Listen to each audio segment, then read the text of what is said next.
Vous êtes à l'écoute de Radio Ici et Maintenant 95.2, également ici et maintenant.com pour les internautes qui peuvent nous suivre et nous écouter sur le site de la radio ici et maintenant.com.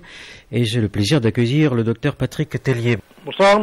Alors vous êtes depuis 1998, docteur Patrick Tellier, le médecin permanent du bureau médical des sanctuaires de Lourdes. Oui, c'est tout à fait ça. Donc je suis mandaté par l'évêque de Tarbes et Lourdes en tant que médecin pour être présent ici toute l'année dans l'intérieur des sanctuaires en vue de recevoir d'abord les déclarations des personnes, des pèlerins en particulier, qui estiment avoir bénéficié d'une grâce de guérison. Vous avez écrit un livre. Oui. Il y a 2 ans environ, je crois. Oui, c'est ça, il est sorti il y a 2 ans. Et si on parlait des miracles, justement. Avec une couverture que j'ai trouvée très, très marrante et qui a pu peut-être paraître provocante pour certains. Peut-être, oui. Oui, bon, mon livre, je voulais pas que ce soit, qu'on se prenne la tête, si vous voulez, que ce soit lisible par tous et en particulier par les jeunes. Donc j'ai fait une couverture un peu flash qui puisse accrocher des jeunes, quoi. Hein. Alors c'est sûr que, bon, il y a certaines personnes qui ont un peu réagi négativement, mais dans l'ensemble, ça s'est bien passé. Écoutez, moi je la trouve très sympa. Ouais, c'est ça. Hein, et si toutes les personnes qui partaient en fauteuil roulant à Lourdes revenaient avec leur fauteuil sur le dos... Oui, ça serait bien. D'ailleurs, c'est curieux, dans la grotte de Lourdes, parce que c'est une région que je connais quand même bien, oui. Je n'ai pas vu de fauteuil, il y a des cannes, des béquilles, ils sont toujours... Ça, oui. D'ailleurs, on a à peu près tout enlevé maintenant parce que, bon, ça finissait par vieillir. C'est pas le but de la grotte de recueillir tout ça. On a un bureau des ex-voto, hein, c'est ce qu'on appelle les ex-voto. C'est des gens qui ont guéri et qui veulent laisser la trace de leur guérison. On en a énormément de toutes sortes. Hein. On a des prothèses, que sais-je, aujourd'hui. On peut pas exposer tout ça, ça serait horrible. Donc tout est dans une pièce où on peut le visiter si on veut, mais enfin ça n'a pas... Oui, justement, il était question qu'un musée devait voir le jour Alors, dans le hall qui mène au bureau médical. D'ailleurs, oui. je suis dans votre bureau, là, j'ai votre bureau sous les yeux, oui. Avec plusieurs sièges, oui. Un immense crucifix. Oui, que j'ai récupéré dans une décharge publique et que j'ai remise en état. Et une statue, est-ce que c'est une statue de la Vierge? Oui. J'ai une statue de Bernadette, j'en ai une de la Vierge, oui. Une table basse? Oui. Oui, parce que je reçois quand même pas mal de monde là. Et puis, je crois que c'est important de passer du temps avec les pèlerins qui font la démarche de venir me parler de leur guérison, parce que, comprenez, je suis médecin, ça c'est la première chose, mais en même temps, je suis un médecin ouvert à la dimension spirituelle qui est inhérente à la nature humaine. Et donc, je pense que c'est important d'écouter, de passer du temps à écouter. Et quand les gens voient qu'on vous écoute, ils sont prêts à aborder aussi leur vécu sur un plan plus spirituel ou plus ouvert que simplement la guérison physique. Docteur Tellier, vous écrivez à la page 47 « Je considère conjointement ces 2 ordres différents de connaissances avec leurs lois respectives, la connaissance scientifique d'un côté et la connaissance de la foi de l'autre. » Ben oui, tout à fait, je crois que ça c'est important, c'est mon rôle. La foi et la raison ne sont pas opposées, et seraient plutôt à réconcilier, j'irais, dans la mesure où la foi, où la raison c'est de l'ordre du comment se passent les choses, et la foi c'est de l'ordre de la finalité et du pourquoi. Et donc, moi j'y tiens, je tiens les deux.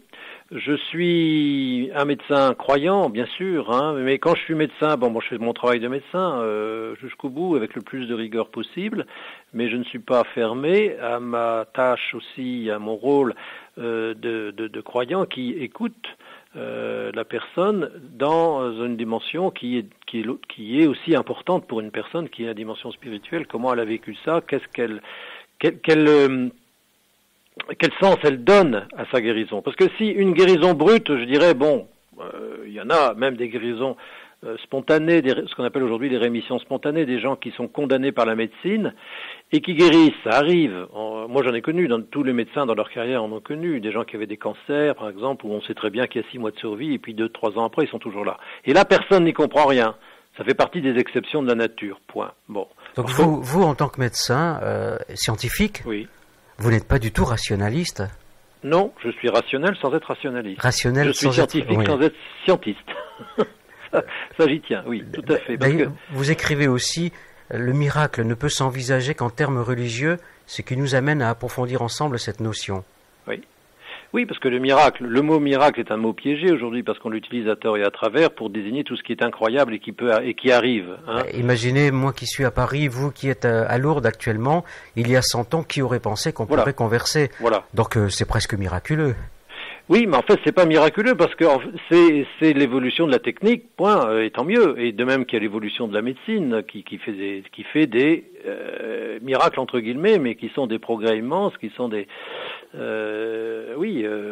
Trouvez-vous que ce mot miracle, on l'emploie un peu à tort et à travers? Un peu, oui, parce que maintenant vous allez dire, le Viagra, c'est la pilule miracle, hein. C'est pas un miracle. Là, on a utilisé le pouvoir du NO pour les problèmes des gens qui ont des difficultés d'érection, mais ça n'a rien à voir avec un miracle. C'est la technique, c'est la science, et tant mieux. Par contre, quelqu'un qui tombe du 4e ou du 6e étage, c'est un miracle. S'il n'a rien de cassé, Ça peut être considéré comme un miracle dans la mesure où lui le voit comme un miracle. Moi, j'y tiens beaucoup à ça, parce que finalement, qui peut dire qu'il y a un miracle sinon celui qui a bénéficié de ce miracle, hein. Quand le ministre de l'Intérieur, le précédent, est sorti de son coma, on a parlé de miracle républicain. Non. Vous parlez de Chevènement, oui. Remarquez, Douste Blazy, on a bien dit qu'il était un des miraculés de Lourdes quand il a reçu son coup de couteau. Oui, c'était le dernier miraculé d'ailleurs. Oui, mais heureusement qu'il était médecin et qu'il s'est rendu compte que c'était grave et qu'il est parti tout de suite à l'hôpital. Oui. Donc, moi je dirais le miracle, non, il y a dans la notion de miracle l'intervention de Dieu. Hein. Sinon, on va parler de miracle sportif, de miracle, etc. Non, je pense quand même que... Mais l'intervention de Dieu ne peut être mise en évidence que par celui qui l'a vécu. C'est-à-dire que c'est lui qui a un vécu tel qu'il dit, moi j'ai l'impression que là, il s'est passé quelque chose qui me dépasse et qui pour moi est d'ordre spirituel. Et ça ne peut venir que de la parole du malade, pour moi, qui a guéri. Et ça vient ou ça vient pas, mais en tout cas, celui qui a fait cette expérience, je peux vous assurer qu'il ne l'oublie jamais. La réalité du miracle, elle dépend de la conception que l'on se fait de l'action d'un Dieu dans l'univers? Ah bah oui, si on estime que Dieu n'a rien à voir dans l'univers, si on pense qu'il n'y a pas eu, que Dieu n'existe pas, comment voulez-vous parler de miracle? Bien entendu. Moi, je crois qu'on ne peut parler de miracle que si on accepte qu'il y a un créateur. Alors le créateur, attention aussi, c'est pas celui qui un jour a donné une chic note, là, le grand responsable du Big Bang. Non, c'est pas ça. Hein. La création, c'est tout autre chose. Moi, je le dis dans le livre, Dieu maintient sa création. Il est toujours présent dans la création. Et donc, s'il n'existait pas, il y aurait plus rien finalement. C'est ça. Faut le voir comme ça. Donc, il est actif et toujours présent. Et toujours dans le monde. Vous, médecin Patrick Tellier, vous écrivez « L'homme est aimé de Dieu, voilà qui change toute la perspective. Et ce Dieu va tout faire pour nous manifester son amour pour nous, en particulier par des signes. » Alors, je vous ai juste un tout petit peu prévenu parce que ça a été presque un miracle que de pouvoir vous avoir au téléphone. Ouais. La semaine dernière, avec le père François Brune qui a écrit « Miracles et autres prodiges ». Oui. On a parlé de signes.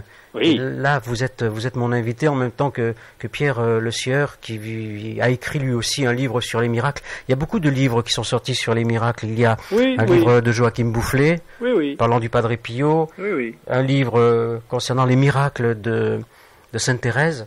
D'accord, oui. Qu'y a-t-il encore? La vérité des miracles de Pierre Lassieur, qui est mon invité, et puis le livre de Pierre Lunel, Guérison miraculeuse. Oui, qui a repris ce qui s'est passé à Lourdes et puis qui a fait un beau bouquin parce que il sait raconter les histoires. C'est certain que le miracle touche, attire, parce qu'on est dans une période très matérialiste où on a besoin un petit peu de merveilleux et donc de miraculeux. Ça, c'est sûr. Hein. Je crois que là aussi, c'est dans la nature humaine de sortir un petit peu de son horizontalisme et de croire qu'il y a aussi autre chose et qu'il y a d'autres possibilités, que peut-être que l'essentiel est invisible aux yeux. Oui, c'est une phrase de Saint-Exupéry. Bah oui, bien sûr. Donc ça reste dans la nature humaine, ça, ce besoin d'autre chose, de plus, de savoir que finalement ce qui est mesurable, ce qui est visible, il n'y a pas que ça, il y a peut-être pas que ça, il y a peut-être autre chose. Première miraculée, acte date de la guérison. Catherine Natapi. 1er mars 1858, 38 ans environ, Oui. Catherine Latapie, dit Oui. Chouad de Loubajac en France. Oui. Alors, je me suis amusé à comptabiliser les miraculés, Oui. 66 en tout à ce jour, Oui. 54 Français, un Oui. Suisse, 5 Italiens, un Autrichien, un Allemand, un Algérien, 3 Belges. Oui. Tout cela fait 66. Oui. Et je compte, je pense que vous l'avez fait, docteur Oui. Tellier, 11 religieuses et 3 religieux. Oui. Oui. L'Église a besoin des religieux pour être forte. Bon, là, je crois que c'est des gens, je pense quand même que les religieux ont une grande foi. Il est sûr que le miracle a un rapport avec la foi quand même. Hein. Donc, une certaine foi, je ne veux pas dire que qu'on a tous une foi à déplacer les montagnes, mais il est certain que on peut pas parler de miracle sans parler de la foi, puisque c'est quand même la reconnaissance de l'action de Dieu dans la vie de quelqu'un, donc il faut bien qu'il y ait une foi. Maintenant, j'ai aussi, vous savez, là, ce sont les miracles officialisés par l'Église. Mais moi, je connais, et j'en donne un certain nombre d'exemples dans mon livre, de miracles que moi, j'estime l'être, qui n'ont jamais été reconnus par l'Église. Et en particulier, moi, je connais des musulmans ou des incroyants qui ont pu guérir à Lourdes. En fait, la foi, ils ne l'avaient pas forcément au départ. Ils ne l'ont pas forcément à l'arrivée non plus, mais je pense qu'il y a ici, en ce lieu précis, un climat de foi qui porte tout le monde. Mais vous savez, vous qui êtes à Lourdes tous les jours pratiquement, déjà le premier miracle, c'est l'eau. Scientifiquement, il est dit, vous pouvez infirmer ou confirmer, il est dit que cette eau, malgré, vous savez, l'eau des piscines... Des piscines, oui, pas celle qu'on boit. Hein. Pas celle qu'on boit. Non. Mais il paraît que cette eau est pure, devient pure malgré tous les ulcères, les plaies, etc. Est-ce que c'est vrai ? Non, ça faut pas. Je crois qu'il faut pas mettre le miracle là où il n'est pas. L'eau des piscines est renouvelée constamment. C'est une eau courante, si vous voulez. Franchement, moi, je n'y vois pas de miracle là. Hein. Je crois vraiment qu'il est plus important de voir le miracle des cœurs, le miracle de l'âme. Et le miracle permanent de Lourdes, c'est plutôt tous ces gens qui viennent, sans trop savoir pourquoi ils viennent là, et puis qui repartent avec la paix dans le cœur. Mais le miracle, il est là. Le miracle, il est là. Aussi peu de malades déclarés guéris, alors qu'il y en a des millions qui viennent régulièrement. Oui, c'est peut-être le miracle de Lourdes. Peut-être c'est ça, si vous voulez. C'est que les gens sont attirés ici parce que il y a, moi je dirais, le ciel s'est ouvert ici, c'est quand même assez fort. Hein. Il y a eu quand même ces apparitions à Bernadette, qui était quand même une jeune fille, je dirais, qui n'avait rien d'extraordinaire en elle-même. Une bergère quelconque. Une bergère banale, bon. Et en plus SDF, parce que son père avait perdu son travail, c'est au 19e siècle, avec la révolution industrielle, etc. Bon, une pauvre fille, finalement, qui savait pas lire et écrire, tout est parti de là. La Vierge est apparue à Bernadette, qui l'a transmis à tout le monde, ce qui n'est pas si évident que ça. Ça a été reconnu comme tel. Non pas parce que les gens ne voyaient pas la Vierge, mais ils voyaient Bernadette transformée quand elle était en présence. Ah oui, il y a eu quand même des moments impressionnants. Je pense à ce moment où elle a un cierge entre les mains. Oui. Le cierge est censé lui brûler les doigts, et non, il n'y a rien. Et le docteur Dozous, qui était le médecin et scientifique, a pu remarquer que la flamme du cierge lui brûlait les doigts, et elle ne réagissait pas, et à la fin de l'apparition, elle n'était pas brûlée. Et il n'était pas fervent partisan de Bernadette. Du tout, non. Du tout. Il y a aussi, souvenez-vous, cette femme qui lui plante une aiguille dans l'épaule. Oui, tout à fait. Elle ne sent rien du tout. Donc, il s'est passé quelque chose. À ce moment-là, elle était en présence du surnaturel, qui fait qu'elle était dans un état d'extase. Extase. Hein, bon, d'accord. Mais je crois que la présence de Marie est toujours là, aujourd'hui, ici. Vous voyez, les gens, c'est souvent ce qu'ils disent. Ils sentent qu'il y a ici un climat de tendresse, de paix, qui passe aussi à travers tous ceux qui accueillent les malades, qui essayent le mieux possible de les recevoir, de les accueillir. Et les malades le ressentent très fortement. Ouais, de tendresse et de partage. Il m'est arrivé d'accompagner des personnes handicapées à Lourdes. Oui. Et c'est vrai que l'émotion monte très vite. Oui.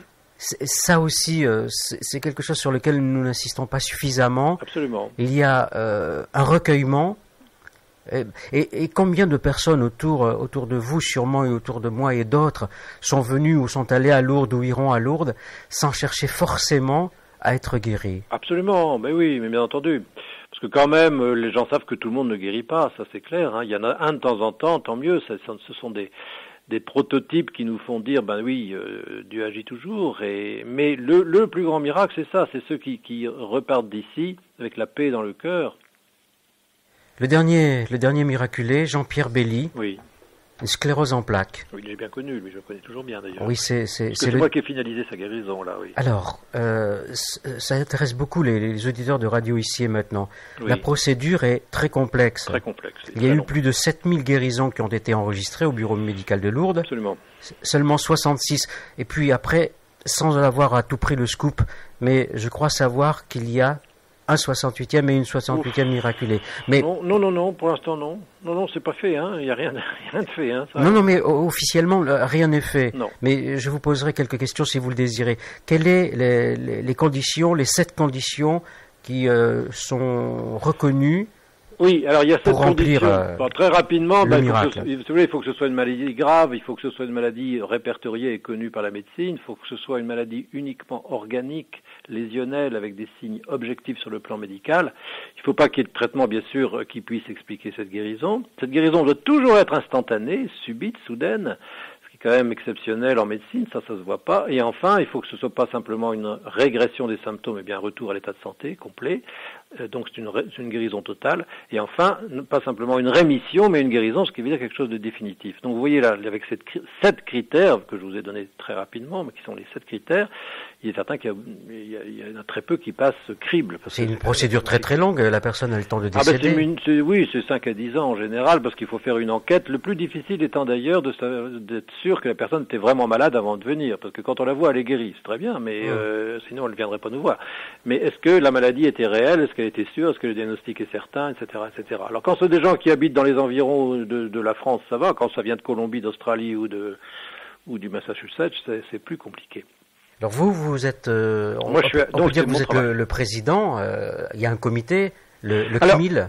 Alors il y a d'abord il y a d'abord l'Association médicale internationale de Lourdes qui regroupe tous les professionnels de santé qui passent à Lourdes et qui s'intéressent aux guérisons et aux miracles et qui peuvent toujours donner leur avis. Hein. Donc là, ça représente quand même 10 000 personnes. J'ai d'ailleurs, je suis rédacteur en chef d'un bulletin, le bulletin de l'association que j'envoie à ces 10 000 personnes en 5 langues dans 75 pays différents à peu près. Ouais, c'est ça, Lourdes. Hein. D'autre part, il y a le Comité médical international de Lourdes qui lui est composé de membres permanents. Il y en a 25 de l'Europe entière. Et qui se réunit une fois par an un week-end et à qui moi je présente en tant que secrétaire général de ce comité les dossiers les plus avancés. Et c'est eux qui font un travail d'expert pour décider si oui ou non on le garde et si on peut le transmettre ou non à l'Église, parce que finalement c'est l'Église qui décide s'il y a miracle. Nous médecins, nous n'arrivons qu'à la conclusion de dire guérison oui et guérison sans explication scientifique. Vous vous êtes réunis au mois d'octobre? On s'est réunis le week-end dernier. Oui. D'accord, là ça a changé alors. Parce qu'habituellement c'était. Alors, mais ça change tous les ans. Oui, ça change tous les ans. Vous êtes de différentes disciplines, chacun. Il y a des. Ah oui, il y a des spécialistes de toutes sortes, oui. C'est-à-dire des allergologues, hématologues, dermatologues, médecine physique, etc. Psychiatres, bien sûr, neurologues. Alors Jean-Pierre Belly, sclérose en plaques. Oui. Cette sclérose en plaques lui empêchait totalement. Il était pratiquement devenu grabataire. Ah, il était grabataire. Il était grabataire. Il en souffrait depuis 15 ans. Il était reconnu invalide à 100% à titre définitif avec tierce personne par la Sécurité sociale quand il est venu en 87. Hein. Donc c'était pas un faux malade. C'est vous qui l'avez reçu? Non, moi j'étais pas là encore. Moi je l'ai vu qu'après. Oui, vous êtes arrivé en 98 et ça date de 80. La reconnaissance médicale s'est faite en 98 parce qu'en fait, il a guéri. Il est venu se déclarer, ce qu'il n'était pas obligé de faire, ce qu'il a fait. Et puis, donc on a fait, comme on fait d'habitude, l'enquête, parce qu'on s'est quand même rendu compte que c'était une maladie grave qui avait disparu brutalement. Tout ça, donc, a amené à se dire, oui, ça a l'air sérieux, et le cas a été présenté au Comité médical international de Lourdes en 93. Et ce comité, là, j'étais pas là, mais a dit, c'est d'accord, mais c'est trop récent, parce que c'est vrai que la sclérose en plaques est une maladie à rechute. et avec des poussées, des rechutes. Donc, on ne peut pas parler de guérison aujourd'hui, il faut attendre 5 ans. Et ils ont remis à 5 ans. Et c'est comme ça qu'en 98, quand je suis arrivé, j'ai trouvé ce dossier en attente, et je me suis dit, voilà, les 5 ans sont passés, on va représenter au comité médical. Donc, je l'ai représenté au comité médical, et là, ils ont admis que M. Belli, 12 ans après, était toujours en bonne santé, donc c'était une véritable guérison. Et ils ont transmis le dossier à qui? À l'évêque du diocèse d'où vient le guéri, là, en l'occurrence. D'Angoulême. Angoulême. Oui. Et donc là, l'évêque d'Angoulême a à nouveau étudié la question, demandé l'avis des médecins de son diocèse, en particulier celui qui avait posé le diagnostic, qui était quand même le professeur Gilles, qui est doyen de la faculté de Poitiers, neurologue. Et donc, il a admis lui aussi que c'était quand même quelque chose d'extraordinaire. Il y a vu une signification spirituelle. Donc, lui, il a décidé que ça pouvait être reconnu comme miracle. Et ça s'est fait le 11 février 99, donc quelques mois après. Dans ce livre, Et si on parlait des miracles, préfacé par Monseigneur Jacques Perrier, c'est quand même fou de s'appeler Perrier et d'être à Lourdes, avec l'eau. On dit toujours que depuis qu'il est là, l'eau de Lourdes est devenue pétillante. Oui. C'est paru, votre livre est paru aux éditions aux Presses de la Renaissance. Vous écrivez les miracles, signature de Dieu. Oui. Mais quels sont ces signes? Signature et signe aussi. Les miracles, c'est un signe. Alors un signe, vous savez, c'est très important. Un signe, on en fait à longueur de temps des signes. Quand on dit bonjour à quelqu'un, c'est un signe. Un signe, je pense qu'en effet, Dieu agit par des signes. Il peut pas se montrer à tous les coins de rue, à tout le monde. Il y a des signes de Dieu qu'il faut essayer de voir. Que nous, on les voit pas toujours. Les grands saints en voient beaucoup parce que je crois qu'on est un peu aveugle ou bouché à l'émery. Mais ce qui est important de se rendre compte, c'est que les signes s'adressent toujours à notre liberté. Sinon, ça n'est plus un signe. Vous pouvez toujours récuser ou refuser un signe. Le signe le plus bête, c'est un sens interdit. Bon, c'est un signe. Ça vous dit que c'est interdit, d'accord, mais vous pouvez passer si vous voulez. C'est pas un obstacle infranchissable. Sinon, ça ne serait plus un signe. S'il y avait une barrière, ça serait plus un signe, d'accord. Donc, un signe s'adresse à notre liberté. Et alors là, chacun de répondre comme il l'entend. Et le miracle, c'est un signe fort, puisque c'est une guérison. Là, je parle des miracles de guérison de Lourdes. C'est quand même un signe fort où on peut y voir le passage de Dieu, où on peut aussi dire c'est une exception aux lois de la nature. Ça, chacun est libre. Et de toute façon, un signe n'est pas contraignant pour la liberté. Vous savez, c'est ceux qui disent toujours, moi je croirai au miracle de Lourdes le jour où un manchot repartira avec ses 2 bras de Lourdes. Ça, il ne le verra pas, parce que là, ça serait plus un signe. Ça serait contraignant pour notre liberté.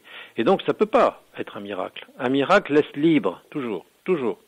Et même moi, en tant que médecin ici, je ne prouverais pas un miracle de guérison. Je peux pas prouver. Si je prouvais, ça serait plus un miracle. Tout le monde serait obligé de croire. Parce que le but du miracle, c'est ça. C'est de nous éprouver, finalement. Non pas de prouver quoi que ce soit. D'accord?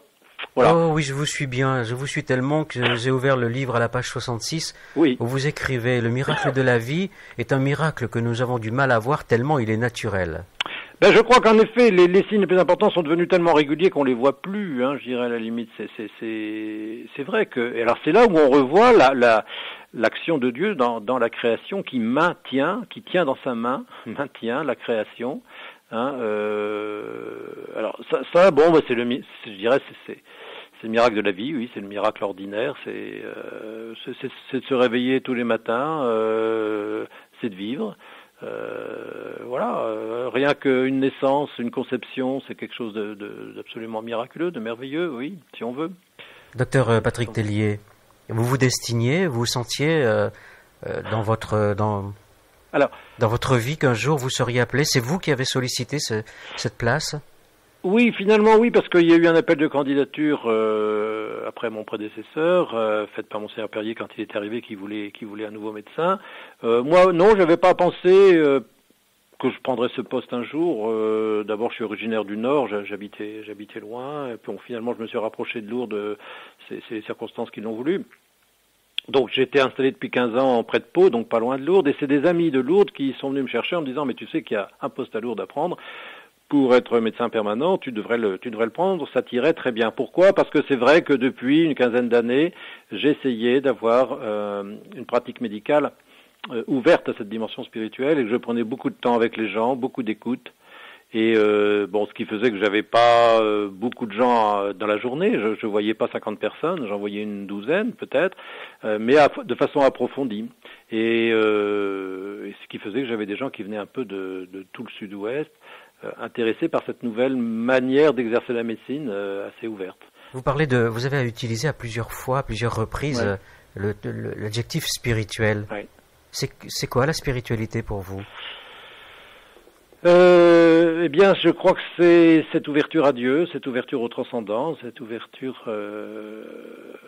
à l'invisible, à l'autre monde, qui en fait n'est pas en dehors de nous, qui est à l'intérieur de nous. Moi, je crois que le spirituel est en nous. Nous sommes corps, âme et esprit, c'est-à-dire qu'on est créé à l'image et à la ressemblance de Dieu, et que nous avons en nous toutes les capacités pour connaître Dieu et pour lui ressembler et pour nous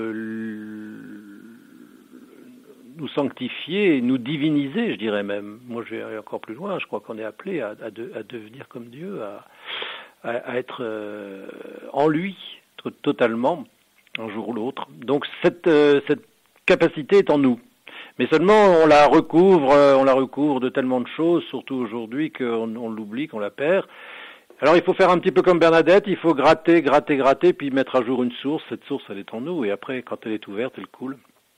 Alors, vous reparlez de la source, donc de l'eau. Oui. Et il n'y avait pas d'eau à cet endroit, à part le Gave qui passe à côté, qui coulait tranquillement. Oui.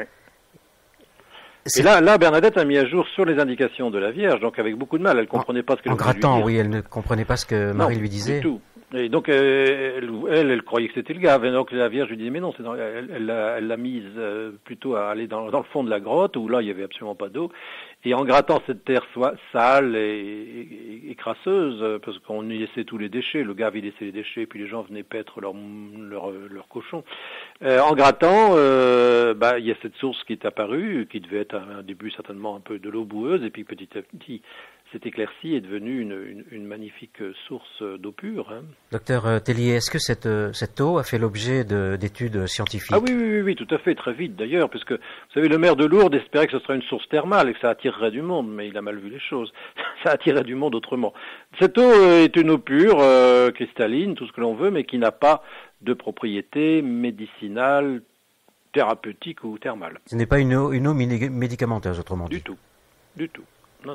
Donc c'est plus symbolique, si vous voulez, de l'eau qui donne vie, qui donne vie. On sait bien que la vie n'existe pas sans l'eau. Et sur un plan alors plus chrétien, c'est l'eau du baptême qui revivifie. Voilà. Je reviens aux phrases que vous avez prononcées juste avant. Vous ne trouvez pas que vous avez un discours un peu inhabituel pour un médecin? Tout à fait, oui, mais je suis bien conscient. Mais je suis médecin et je suis croyant, je dis dès le début, je revendique les deux. Ça m'empêche pas d'être l'un et l'autre. Ça m'empêche pas de distinguer les deux, de distinguer mais de les unir. C'est pas de mettre une coupure entre les deux. Sinon, vous savez, c'est ce qui a existé à une certaine époque. On est médecin dans la semaine, le dimanche, et bien là on met son beau costume, on va à la messe le dimanche, et puis à la messe de 11h, et puis c'est fini. Si c'est ça, moi ça m'intéresse pas. Moi je suis chrétien dans toutes mes fibres, ce qui ne m'empêche pas d'être aussi scientifique. Mais je pense qu'il y a aussi des astrophysiciens chrétiens et des biologistes chrétiens, et voilà, heureusement je dirais. Non. L'un n'empêche pas l'autre. Au contraire, l'un n'empêche pas l'autre, et l'un éclaire l'autre, et c'est ça qui est très intéressant. Alors, il y a un article que j'ai conservé, un article qui est paru au mois de janvier 2003 dans Le Parisien. Je pense que vous en avez eu connaissance. Je ne sais plus, vous savez, il y en a tellement d'articles que, de quoi parle-t-il cet article? L'Église cache ses miraculés. Oui, je me souviens, oui. 2 malades guéris dans les années 90 seront bientôt déclarés les 67e et 68e miraculés de Lourdes. Mais avant cette officialisation, l'Église impose le secret autour de ces 2 femmes. On sait déjà que ce sont des femmes, pour les protéger. Oui, c'est la difficulté aujourd'hui, si vous voulez, du fait de la médiatisation importante, il faut bien le reconnaître, que autant il y a quelques années, quelqu'un était miraculé, c'est bien, ça se savait dans son village, autour de lui éventuellement. ou ici à Lourdes, mais ça n'allait pas tellement plus loin. Aujourd'hui, il est certain que le miracle attirant beaucoup de monde, c'est le scoop qui attire aussi les journalistes. Hein. Non, moi ça m'intéresse pas. Ce qui m'a intéressé, c'est votre livre et les différents livres qui m'ont servi à préparer cette émission. Alors voilà, parce qu'à partir du moment où on écrit un livre, là on essaie d'approfondir le sens du miracle. Si on en reste qu'au côté merveilleux, magique, sensationnel, je dirais c'est pas très intéressant. Et c'est le risque, si vous voulez. C'est le risque que chaque fois qu'on sort, qu'on se dit ça y est, il y a un nouveau miraculé à Lourdes, ça y est, hop, on sort sur le côté merveilleux. Et c'est pour ça que j'ai écrit ce livre. Bon, c'est vrai qui essaye de donner la signification. Qu'est-ce qu'il faut gratter derrière? Pourquoi le miracle? Qu'est-ce que ça veut dire le miracle finalement? Qu'est-ce que ça va m'apporter à moi? Et non pas simplement, il y a encore du merveilleux dans la vie. Vous écrivez notre vie est une histoire sacrée, chacun de nous est unique, chaque personne est voulue par Dieu, elle a été créée, aimée, sauvée par lui, toute vie est miracle, tu es aimé comme tu es, croyant ou pas. Oui, moi je crois que le miracle est fait pour ça, c'est pour nous faire découvrir cela. C'est sûrement ça l'essentiel du miracle. Sinon on passe à côté de l'essentiel et c'est dommage.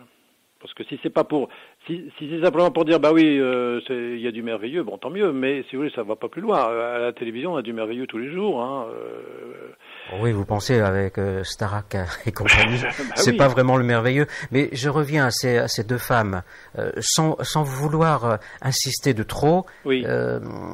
Non, mais ça n'a pas avancé du tout. Monseigneur Perrier a dit que le vedettariat, les médias pourraient s'emparer d'elles et leur faire tourner la tête. Oui. Vous y croyez vraiment, cette pression médiatique? Oui. Alors que ce serait un signe supplémentaire de la présence de Dieu, quel qu'il soit. Hein. Oui, mais la difficulté, c'est que ça passe par des personnes, si vous voulez, qui sont comme vous et moi, normales, qui n'ont pas forcément la capacité de répondre à des interviews, qui ont leur vie. Je vois, Monsieur Belli se débrouille pas trop mal, mais avant lui, il y avait eu Delizia Ciroli, qui est une Italienne de Sicile, qui a guéri à l'âge de 14 ans, qui a été reconnue. On a attendu le plus possible, elle avait une vingtaine d'années, maintenant elle en a 35, elle est mariée, elle a des enfants, elle a autre chose à faire que de passer devant des télévisions. Et d'ailleurs, je crois qu'elle est saturée là, donc elle ne répond plus, elle ne veut plus. Delizia Ciroli, c'est ça? Ciroli, oui. Qui souffrait d'un sarcome d'Ewing du genou droit. Oui. Qu'est-ce que c'est? C'est une maladie tumorale gravissime, qu'à cette époque-là, on ne pouvait absolument pas traiter. Et le médecin avait proposé pour la sauver, parce que le diagnostic avait été assez tardif dans la mesure où on habitait dans un petit village sur les bords de l'Etna en Sicile. Et à Catane, à l'hôpital régional, on avait proposé l'amputation pour la sauver. Le père n'a pas voulu parce que il s'est dit non, on va pas amputer ma fille. Il est reparti avec elle dans son village. Donc elle n'avait eu aucun traitement et normalement l'évolution naturelle de ce sarcome c'est la mort assez rapidement. Venue à Lourdes, repartie chez elle, alors que sur le coup à Lourdes il s'était rien passé de particulier, mais quelques mois après, alors que sa mère avait déjà cousu ses habits de deuil et tout, donc on la voyait mourir. Les habits mortuaires étaient prêts pratiquement. Absolument. Un matin, elle était arrivée dans la chambre des parents en disant écoutez, je me sens mieux, ça va bien, vous allez voir, je voudrais sortir, je voudrais manger, je voudrais reprendre l'école. Et personne n'y croyait. Et en fait, on l'a renvoyée à l'hôpital de Catane, on a refait les examens, on n'a plus jamais retrouvé sa tumeur. Et elle se porte merveilleusement depuis.